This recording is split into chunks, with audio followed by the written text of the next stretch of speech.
Good morning everyone. Menjumpai Anda kembali dari meja kerja saya di kota Brisbane.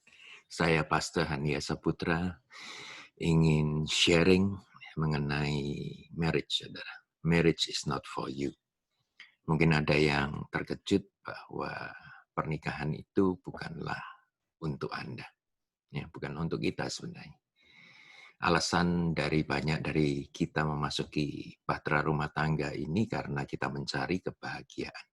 Ya, dan itu alasan yang paling keliru di atas muka bumi ini. Saudara pasti tidak akan menemukan kebahagiaan di dalam pernikahan. Sebab pernikahan merupakan satu seni tersendiri yang harus dipelajari sehingga saudara menjadi master atasnya. Ya, menjadi master itu bukan saja sesuatu yang mudah yang diberikan dari surga jatuh ke dalam ribaan Anda, tetapi satu kerja keras, satu kerjasama, satu pengertian yang saudara harus berikan walaupun mungkin daging saudara sendiri akan mati. Ya. Nah, kebahagiaan saja tidak akan menyapa saudara jika tidak ada usaha. Nah, tidak terhitung betapa banyaknya, berapa bilangannya. Keluarga-keluarga yang hancur, keluarga-keluarga yang mengalami berdarah-darah saudara dalam mengusahakan kebahagiaan ini. Dan kebahagiaan sepertinya ya malu tersipu-sipu hengkang daripada pernikahan yang diusahakan dengan segenap tenaga, bahkan mereka sudah bermimpi berhari-hari, berbulan-bulan sebelum mereka memasuki pernikahan. Ini terbukti ya suatu saat di Los Angeles Times pernah mengadakan research dari 2.000 pasangan, ya, mayoritas daripada mereka memasuki pernikahan hanya untuk mencari kebahagiaan. Nah, saya mau peringatkan kepada saudara, ya mungkin pernikahan bukanlah untuk Anda. Ya. Jelas sekali kalau saudara mau mengalami kebahagiaan dalam pernikahan, itu bertolak belakang dengan apa yang Rasul Paulus katakan ya, di 1 Korintus pasal yang ke-7 dikatakan begini, saudara. Ya, tetapi mereka yang menikah akan mengalami banyak permasalahan dalam hidup. Dan aku, Paulus di sana, ingin engkau menghindari akan hal ini. Nah, menurut firman yang diberikan kepada gereja Korintus pada waktu itu adalah stay single. Kalau saudara mau bahagia, stay single. Jadi sekali lagi bahwa kemungkinan pernikahan adalah bukan menjadi bagian Anda. Kenapa? Sebab wedding day itu sangatlah keren, sangatlah megah, semuanya kelihatan the best, tetapi setelah 1 hari setelah wedding day, maka marriage itu mulai clicking. Nah, di sanalah seninya kita memupuk, seninya kita merawat, seninya kita memberikan buah atas segala sesuatu yang menjadi mimpi-mimpi kita. Bahkan salah satu penyanyi terbaik di dunia zaman saya yang bernama Roberta Fleck yang sering menyanyikan Killing Me Softly with his song. Itu mengatakan demikian, saudara. Untuk memiliki satu pernikahan yang berbahagia, termasuk seni yang perlu diperhitungkan sebagai seni terbaik. The art. Art. Saudara, seni itu merupakan satu karya sebenarnya. Jadi setiap pernikahan kita itu merupakan karya daripada kita sendiri. Nah, kalau tadi statement saya mengatakan pernikahan mungkin bukan bagian menjadi milik Anda, pernikahan bukanlah untuk Anda, marriage is not for you. Nah, marriage untuk siapa? Pernikahan itu untuk Tuhan. Pernikahan itu untuk Tuhan. Kalau sudah kembali ke Alkitab di Perjanjian Lama, di Maleakhi pasal kedua ayat yang ke-13, di sana menyatakan benar bahwa pernikahan bukanlah untuk kita manusia. Yang di Maleakhi 2 ayat 13 berbicara tentang domestic violence, KDRT, di mana Tuhan dengar tangisan, air mata, ternyata hubungan pernikahan itu berdarah-darah. Kasih yang pertama yang membual-bual itu, ya, yang membuih itu menjadi pahit dan akhirnya kecut. Bahkan di ayat yang ke-14 dikatakan begini, aku menjadi saksimu ketika engkau menikah. Tuhan yang menjadi saksi ketika engkau menikah. Ketika kita menikah, Tuhan yang menjadi saksi. Berarti ada 3 pihak dalam setiap pernikahan. Tuhan, Anda sebagai suami, atau Anda sebagai istri.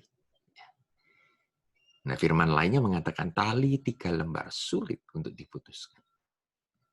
Kalau ketiganya ini bisa bekerja sama, maka memang kebahagiaan itu akan menyapa pernikahan saudara.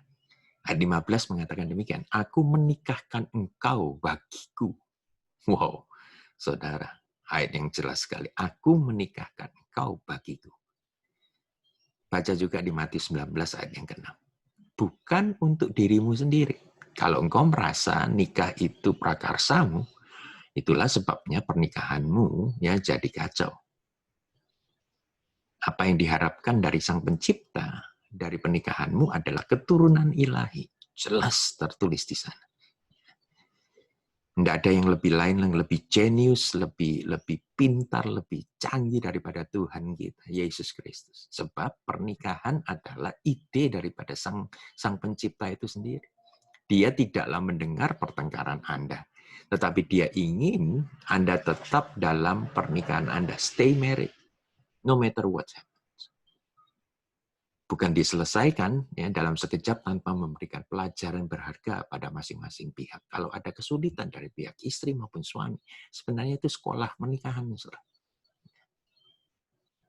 School of marriage. Saudara adalah murid-murid daripada pernikahan ini sendiri.